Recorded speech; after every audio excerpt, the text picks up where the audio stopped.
Hello, hello, hello! Magandang araw! Welcome back sa lahat ng Capricorn!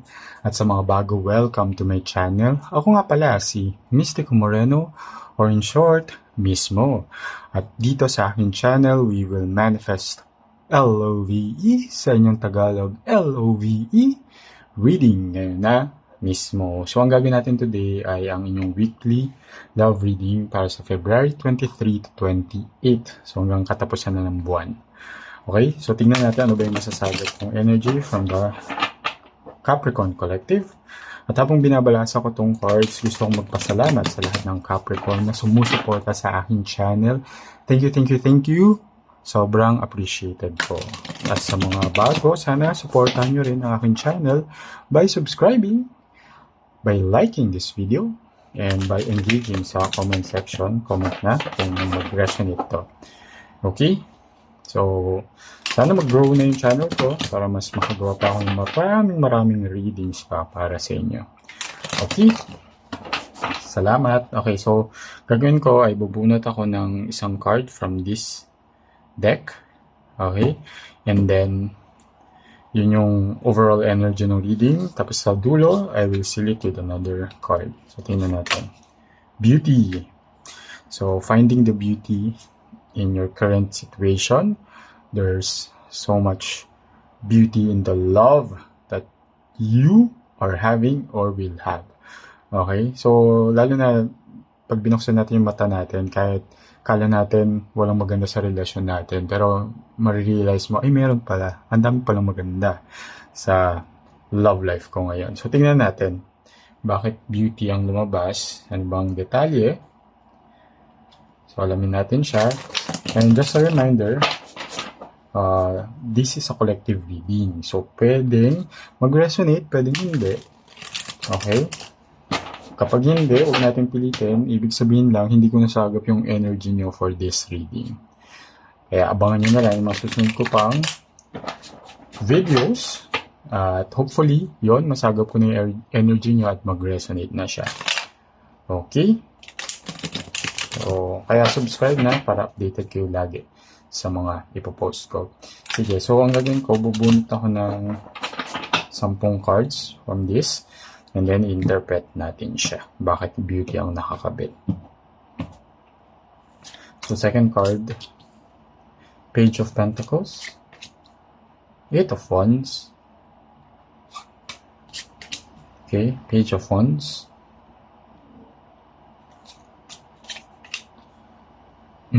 the Devil, 3 of Pentacles, Page of Swords, Wheel of Fortune,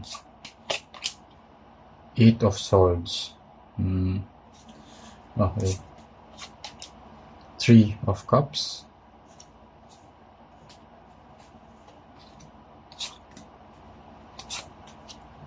and 4 of Cups. Okay. Sige, so nagsimula siya sa Page of Pentacles, nag-end siya sa 4 of Cups. Tingnan natin bakit. Okay. There's a strong energy of Capricorn, then sa reading, so pwedeng kasign nyo siya, pwede rin hindi naman, yun lang yung strong energy na nasasagap sa reading na ito. Okay? Tingnan natin bakit nagsimula siya sa Page of Pentacles at natapos sa 4 of Cups and anong connection niya sa beauty. Okay, so si Page of Pentacles, okay, so itong person ninyo is someone who's very loyal naman. Nagpapakita siya ng, ina-express niya yung love niya through something tangible. So pwedeng ang love language niya ay touch and gift. Okay. And as shown here also by the 8 of Wands, itong tao na to ay magbibigay ng so much excitement sa inyo. Okay. And very passionate siya, lalo na sa pag-express niya ng love sa inyo. Okay. Tapos pinakita pa dito sa Page of Wands na medyo flirty tong person na to. Okay. So, ayan, yung sa Page of Wands kasi meron siyang ganong energy. Yung, ano yun, yung, di ba pag infatuated kayo sa isa't isa, hindi mo pa masasabing love, pero infatuated kayo sa isa't isa, there's so much, ano, flirtatious energy, di ba, na nagaganap. So, landi-landian, kulit-kulitan, das kilig-kiligan, gano'n. Anyway, so, pero kasi, yun nga, lumabas si Devil. So, um, magaling tong ano, makakuha ng kiliti ng tao. And you'll be, alam mo yun, yung may temptation na magaganap between the two of you na this person will try to tempt you to explore something more sa relationship. And as shown here by the Three of Pentacles, diba? Itong Three of Pentacles, talagang mag-e-effort tong tao na to na makuha yung loob nyo, makuha yung puso nyo, and to really explore and have fun sa relationship na to. And dito sa Page of Swords, makikita din natin na yun, very, may konting immaturity lang itong tao na to. Mas bata siya sa inyo. I can sense na itong person na to, lalo na, yun, tatlong page yung lumabas. So, this is a youthful energy. So, posibleng mas bata itong person ninyo kaysa sa inyo. Okay? And dito naman, pag magkasama kayo, shown here by the Wheel of Fortune, may sense of joy naman, excitement nga. There's so much excitement. And ito yung person nga na parang feeling mo, wala, ang sarap lang kasama sa mga adventures, sa mga activities. Enjoy na enjoy ka kapag you're with this person. Okay? However, lumabas kasi si Eight of Swords. So, yun nga lang, parang since meron nga siyang medyo immature pa nga siya, bata pa kasi, feeling mo, parang na hindi siya naman siya nasasakal, pero meron nga na behavior siya na parang hindi ka mapakali, parang hindi mo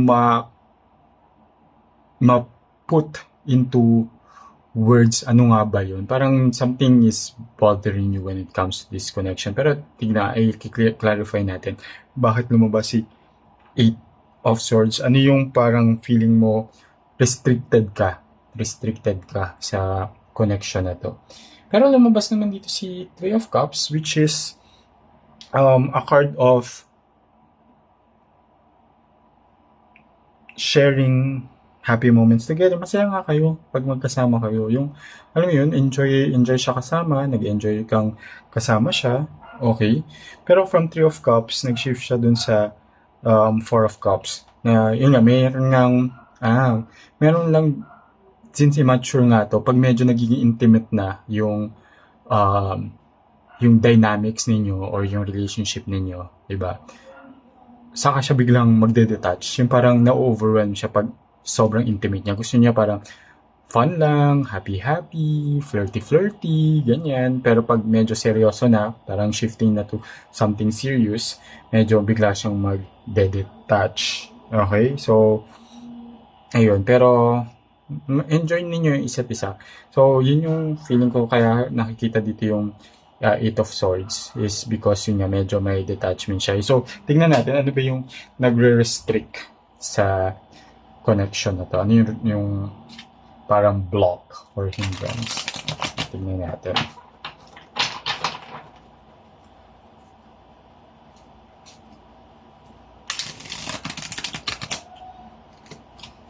Pero, yeah, I think that's the beauty of the relationship na masaya kayo magkasama nyo, enjoy kayo sa company ng isa't isa.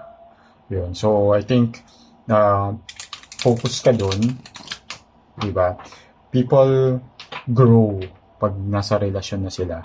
Allow the person to grow din. Hindi yung porket, ay, immature siya, hindi na siya mag-grow. Di ba, mas mabuti nga na sa'yo siya nag-grow, di ba? And dahil sa connection ninyo and sa relationship ninyo, nakikita mo na nagbabago siya para sa'yo. Di ba? Ayan, sige. Tingnan natin second card. Okay. The Emperor. So, okay. So, the Emperor card. Okay, so, yun nga, yung immaturity lang niya talaga yung magiging hindrance kasi si the Emperor, siya yung tao na very stable, may sense of leadership, may responsibility, very practical na tao. In short, mature na person. And yun yung hinahanap mo talaga dito sa tao na to. Pero despite that, happy ka nakasama siya, di ba? Yung youthful energy niya, parang binabalik din, parang na-energize ka rin dahil full of energy tong tao na to kasi younger siya. However, yun nga, yun yung hinahanap, may maturity, pero allow this person to grow with you. Diba? So, yun yung tignan mo, the beauty of the joy and fun na binibigay ng tao nito and yung energy, yung youthful energy, yung vibrant energy na binibigay niya. Huwag ka na lang mag-focus muna masyado, but doesn't mean na hayaan mo siya mag-stay na immature. Dapat makita mo nga din yung pagbabago and yung progress sa kanya. Sige, seal natin yung energy with another card.